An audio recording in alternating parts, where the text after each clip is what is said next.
Xbox showcase that just happened was actually incredible. I think all of the showcases were the Sony showcase and then the Summer's Game Fest. We are looking at a packed year, and also 2027 is looking really stacked as well. Can't wait for it. Lots of great games coming. Now, I'm not going to go through every single game that was announced, but I do want to pick out some of the ones that looked very interesting, maybe even some new IPs that are developing under our skin, and also just the return of some classics, some hits. I can't wait.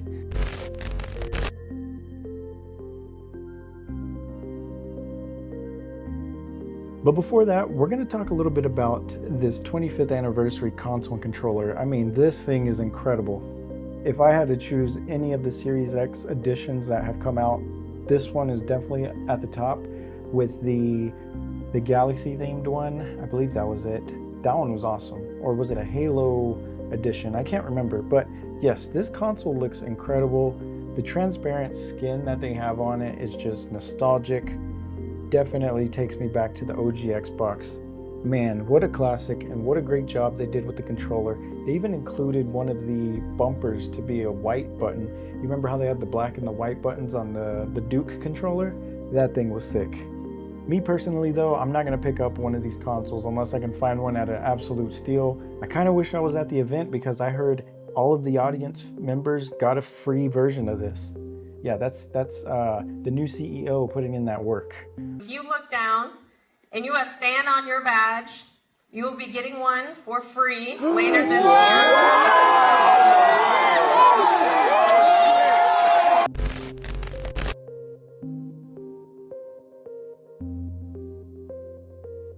I think it's pretty obvious that we need to start with Gears of War E-Day because that's how they started the showcase. And man, was this such a breath of fresh air.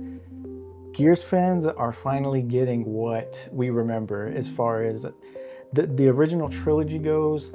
This game just takes every aspect of that and just kind of, it combines it together and it makes you feel good, okay? And immediately when I first saw the trailer, the gameplay reveal, I just saw, okay, this movement is totally different. It looks revamped and awesome. They're used to having the roadie run, if you're not familiar with that. It's called the roadie run, where they kind of crouch down and sprint. But I actually prefer this because it just seems more natural to me, and it gives the movement an overall better feel because there's some verticality that you can accomplish with it. Now, also with Gears of War, just the overall ambient feeling of the game, it gives that gritty darkness that we're used to seeing in Gears of War 1 especially, but it brings it back. And man, I'm not gonna lie, after seeing the trailer and the direct, the E-Day direct, I got a little, not teary-eyed, but just hearing the sound score, or the game score, the soundtracks that were happening, it just really took me back to, especially Gears of War 3. Spoiler alert, if you haven't played that, you know the tragedy that happens there. But just thinking of the overall bond of Marcus, and I almost said Marcus and Phoenix. No, Marcus and Dom. It just really hits hard. That bond is strong. I love the storytelling that they did there. I'm super excited for Gears of War E-Day. That is my #1 pick out of all of the games that were showcased.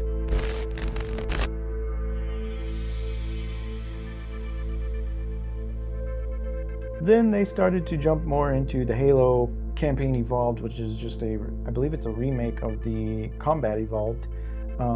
I actually don't remember that campaign, so I do want to replay it and kind of see what all they revamped in this game. I know they added a few more missions. I may pick that up, we'll see. It is kind of steep for a 20-year-old game almost. I mean, it's probably over 20 years. Yeah, it is. 25 years to be exact.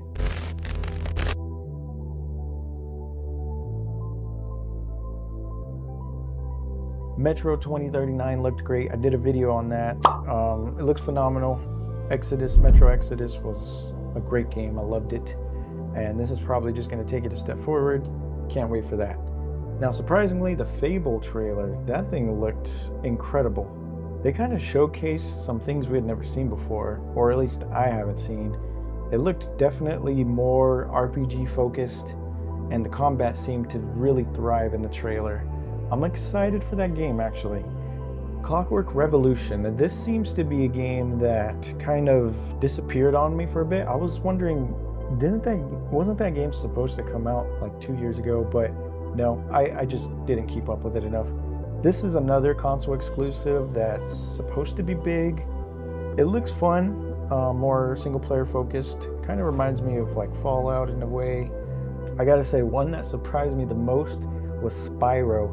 You guys, I haven't heard of Spyro in so long. I used to play that on PlayStation, but once I saw that purple dragon, I just knew, oh, are they bringing back a real classic? Like, dang, that is crazy.